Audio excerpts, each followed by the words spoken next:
Okay, hey guys. All right, I just want to do another video. This is another random thought from my mind. This is about dating other races, dating the same race. I am approaching 40. I'm in my early 30s, and I've been dating black guys my entire life. I've dated dark skin, I've dated light skin, I've dated near white, I've dated more black coffee, I've dated more caramel, I've dated all types of shades. So I don't really have a strong preference. Something about all types of shades that complement my skin, or the person's just good looking to me, or the personality is great, or for a reason we seem to vibe well together. So I'm not a shadist, and I'm not racist either. I know how people have their holdups when it comes to dating other races and intermixing, and some people believe that integration was the worst thing that happened to black people. That's what's caused us to lose ourselves, and has caused the disruption in the black family and different things like that, and has made the black man maybe weaker because trying to compete with the white man. There's other things that are out there, and I'm sure you'll find videos that will develop that topic much more thoroughly and go more in depth. And there are people who are very pro mixing, not for some people might want to have children of different shades. That it would never be my thought. Some people want to mix for hypergamy. I can't think of the word right now, but want to marry up. And if that's a white person or a black person they want to marry up, and many times it could be a white person who is in a better economic situation, so that would enable the kids to live a more comfortable, more privileged life, go to good schools, and have the ability to start off in this world in better positions. I'm not saying that's a white thing. There's many black people who are well off, who are rich, so it's definitely not a race issue. But people have different reasons for dating other races, or just you like the person, you fall in love with this person. You might be black, they might be Asian, you might be Hispanic, and they might be white. You might be white, another person might be black. It shouldn't matter. In my life, I grew up in a very diverse school. The city wasn't so diverse. There was a section that was almost all black and Hispanic, primarily black, and it was black people who had been there for years, generation after generation, just lived in that area, and literally were on the other side of the railroad tracks. And much of that was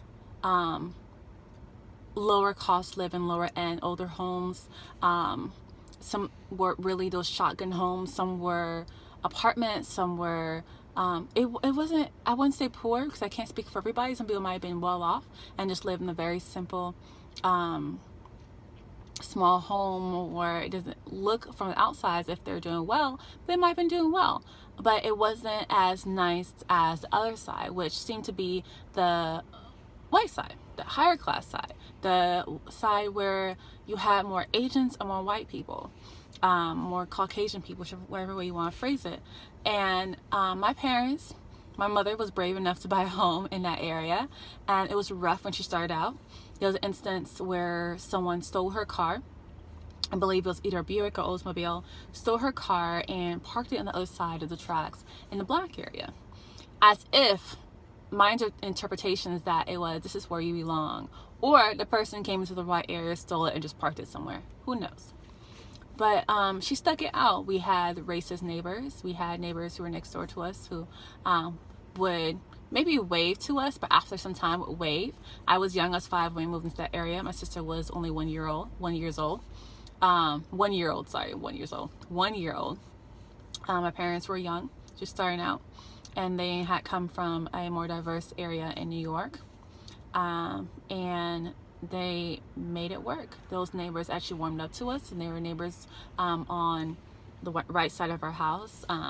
As soon as the wife had her son, the son was our best friend.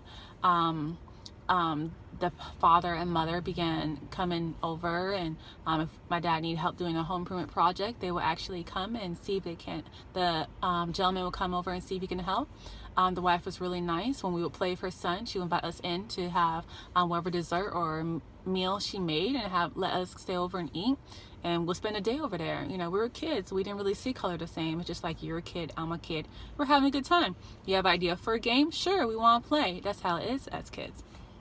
And he was our closest friend, a little white boy. In our neighborhood, we had mainly white people, and they were our friends. And I can think of a lot of them by name. And they would come over to our house and play. We had a play set. They'd come over and play. It was no big deal. We'll go over to their house. It was no big deal. And I didn't feel the racism often. There was a time where a friend of mine, it was a girl who would come visit her aunts who lived on the other side of us, and she would come every summer. Her and I were on someone's lawn jumping rope. Why we were on someone's lawn, I'm not sure. I think we were on the sidewalk in front of the house, and we just wanted to go across the street versus jump in front of her house or my house.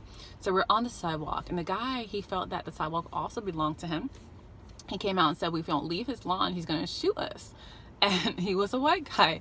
Was it because we were black children, or was it because we were on his part of the sidewalk in the neighborhood, and he felt that that part of the sidewalk belonged to him? I'm not sure. But I remember those instances. I remember one time I was walking down the road a mile or two from my home, and I was walking to the office supply store, I believe it was the office supply store. There was this office supply store I used to like to go to on the main street, and there was a back road I would take, just a long stretch. And for some reason, this reminds me now of a scene from A Time to Kill. So I'm walking down the road, this pickup truck, yes, the well-known pickup truck, passes by, and I'm not sure there was a Confederate flag in the back window, but in my mind, I think there was. And there was a guy in the cab. He's like, something, nigger bitch. Really? I was like 13 or 14, maybe 15. I'm a nigger and a bitch, and I'm only a few years from a child. I'm basically a child. I just started developing. I'm not a woman. I'm not barely a teenager, and that's what you call me. So things like that happen. But in school, when I was in middle school, elementary and middle school, one of my closest friends was a Indian boy. If I need help with a paper, or I couldn't type that well when I first started, I didn't learn to type until like 12th grade, 11th or 12th grade. He would type my paper for me so I can get through it faster. He would help me with homework. When I was in middle school, I was in a lot of honors classes, and a lot of the kids that were in there with me were white, Asian, and Indian. In high school, one of my best friends, because we had a lot of classes together, was an Asian guy. We would have almost every class together. Nicest guy ever, would do homework before it was even assigned, would do extra credit projects when there wasn't an extra credit project assigned for extra credit. He would do the project and ask the teacher if he could turn it in for extra credit. Love him. I'm sure he's a doctor by now, or some professor somewhere, CEO of some type of company, or create an app or something. Super smart. Another kid was an Italian kid, and I'm sure there's people could say the Italians could be any color. He could be a black Italian black guy raised in Italy, or a darker skinned Italian, or whatever it was. He was a white Italian, and he was the sweetest person ever. Wants to help everybody. Nice to me, no problem. Had a graduation party, I went. His family treated me like my skin was just like their skin. I didn't feel bad. So there was times when I was like, yeah, my skin is darker. People might infer that I don't need to wear sunscreen, which black people do. I might turn black if I get burnt by the sun versus red. It is what it is. My nose is bigger, my lips are thicker, my eyes are a little bigger maybe. It is what it is. I'm black. I was born this way. I'm sure God had a reason. But I don't feel that should keep me from falling in love with who I want to. I'm sure there's people out there who would call women who like other races, or who would entertain dating other races, bed wrenches, sellouts, women who will lay down their values to sleep with the conqueror, or the whatever the word, or colonizer. I understand that, and everyone has their right to their opinion, but I don't feel as a Christian, I'm not really religious. I don't go to church every Sunday. I read the Bible. I believe in God. I pray to God. I communicate with God. He's my heavenly Father, but I'm not religious, that type of Christian. But I feel as a Christian person believes in God, I don't think this person is so much different than I am. I understand the history of my people. I'm Haitian. So the French, let's say the French, whoever it was, the French, because the language was developed from French, went to West Africa, bought slaves, brought them to the island Hispaniola, used them to plant, to harvest their crops, and create their wealth. Yes, it happened. But those people have gone and died. So I can't blame someone who was born 20, 30, 40, 50 years ago for what happened hundreds of years ago. I understand it's in their blood. We might say white people are savage, they're psychopaths, they're the ones that are serial killers, they do awful things, and all types of things that run in their bloodline. We could say that, but it's not true for everyone. How would you feel if a white person was telling you that because you're black, you're a thief, you're a liar, you can't maintain a good credit score, you can't keep a job, you can't get to work on time or anywhere else on time, you have several children, you are promiscuous, your main joy and form of recreation is having sex, you eat high sodium fattening food? Who would you want to be lumped in that group of people? There are people who do that, but it's not because I was born this race or born this color that this is automatically programmed in my brain. It doesn't work out that way. It doesn't work that way. I'm sure there's sometimes scientists will come along and say, oh yeah, black people are evolutionalized to want fatty food, or evolutionalized to see time differently. We believe 5 minutes late is the same as being on time, or 5 minutes early. I'm sure it's someone that would say that.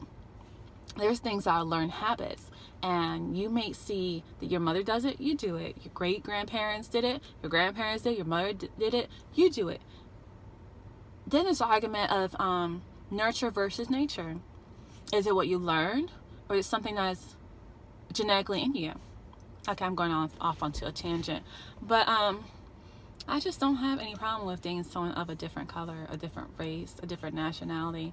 It's scary because I don't know how other people of that person's race are going to behave with me being with that person. And I'm not sure how people of my race are going to behave. I don't want to be cursed out. I don't want to be threatened. I don't want to be called names.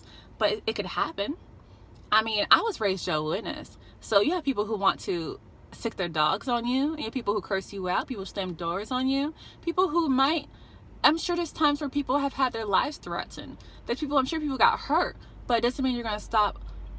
Are you going to leave your religion and stop serving your God because of that? I mean, I guess I love my life, but I can't let everything be about preserving my life. I want to live the best life possible. So I do want to eat healthy. I do want to be active. I do want to make sure I read and meditate and study and move forward in my career and do different things like that, have hobbies and find enjoyment in life. But you're not going to do everything with the fear of dying or being hurt. Hopefully this video doesn't result in threats on my life. But it's people who threat people for smaller things. I have a video about puppies and flowers and rainbows, and someone might still say you should kill yourself. That's the world we live in. So we can't fear that. But still at the same time, I love me a good looking black man. I love me a black man of any shade of black. I love his swagger. I love his smile. I love when they have like really white teeth. I love his masculinity. I love his style of dress. I love their deep voice. I love a good black man, how he treats a good black man. Look at me using that verbiage. I love to see a good man treat his mother well, his sisters well, other women well. I love that. But he doesn't have to be black. I need someone that can make me happy. If I've had miserable relationships with black men, I'm sure I could have a miserable relationship with a white man or Indian man or Asian man or a Middle Eastern man, I'm sure, or a Hawaiian man. Of course, that's possible.